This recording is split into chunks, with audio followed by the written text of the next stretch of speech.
రాజావారు రాణిగారు అనే సినిమాతో హీరోగా తెలుగు తెరకు పరిచయమయ్యాడు కిరణ్ అబ్బవరం.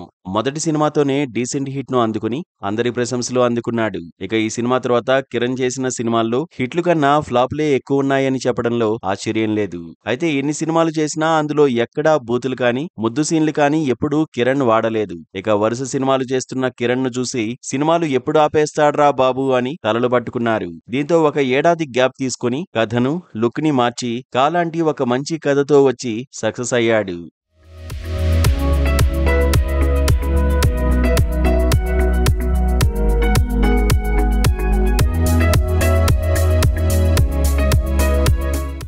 నిజం చెప్పాలంటే మంచి కథతో వస్తే ప్రేక్షకులు ఎవరినైనా సక్సెస్ చేస్తారు అని అప్పటికే కిరణ్ కు అర్థమవ్వాలి. కానీ ఆ సినిమా తర్వాత కూడా కిరణ్ పాత పద్ధతిని మార్చలేదు. అవే రొట్ట కథలతో ప్రేక్షకుల ముందుకు వస్తున్నాడు. అంతేనా, ఈసారి లిప్ కిస్లు బూతులు కూడా తగిలించి మరీ తీసుకొస్తున్నాడు. తాజాగా కిరణ్ అబ్బవరం నటిస్తున్న చిత్రాల్లో ఒకటి కే ర్యాంప్. జైన్స్ నాని దర్శకత్వం వహించిన ఈ సినిమాలో యుక్తి తరేజా హీరోయిన్ గా నటిస్తోంది. ఇప్పటికే ఈ చిత్రం నుంచి రిలీజ్ అయిన పోస్టర్స్, సాంగ్ ప్రేక్షకులను విశేషంగా ఆకట్టుకున్నాయి.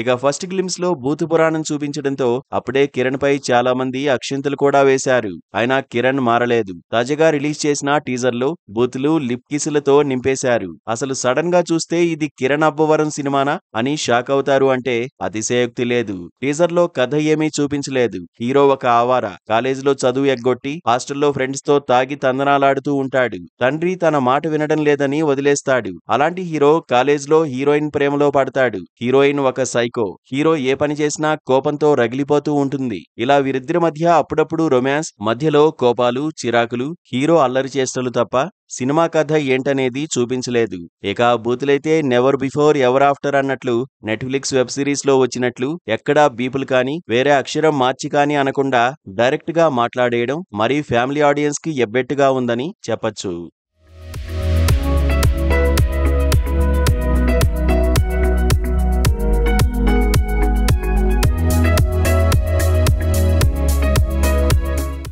ఇక ఈ టీజర్ చూశాక కిరణ్ ను విమర్శిస్తారేమో అనుకుని తన మీద తానే పంచు వేసుకున్నట్లు బిల్డప్లు ఎక్కువయ్యాయి, తగ్గించుకోమని చెప్పారు అని ఒక డైలాగ్ యాడ్ చేశాడు. అసలు ఇలాంటి క్యారెక్టర్ కిరణ్ కు నప్పలేదని కొందరు పెదవి విరుస్తున్నారు. బూతులు, కిస్లు పెట్టి ప్రేక్షకులను థియేటర్ కు రప్పించాలని కిరణ్ ప్లాన్ వేసినట్లు తెలుస్తోంది. కానీ ఈసారి కూడా ఈ కుర్ర హీరో చేతులు కాల్చుకుంటాడని అనిపిస్తోందని కొందరు కామెంట్స్ చేస్తున్నారు. మంచి కంటెంట్ ఉంటే అది దాచిపెట్టి బయటకు ఇలాంటివి చూపిస్తే ఖచ్చితంగా వచ్చే ప్రేక్షకులు కూడా థియేటర్ కు రారని అంటున్నారు. మరి ఇవన్నీ దృష్టిలో పెట్టుకుని ట్రైలర్ లో ఇలాంటివి లేకుండా చూస్తారేమో చూడాలి.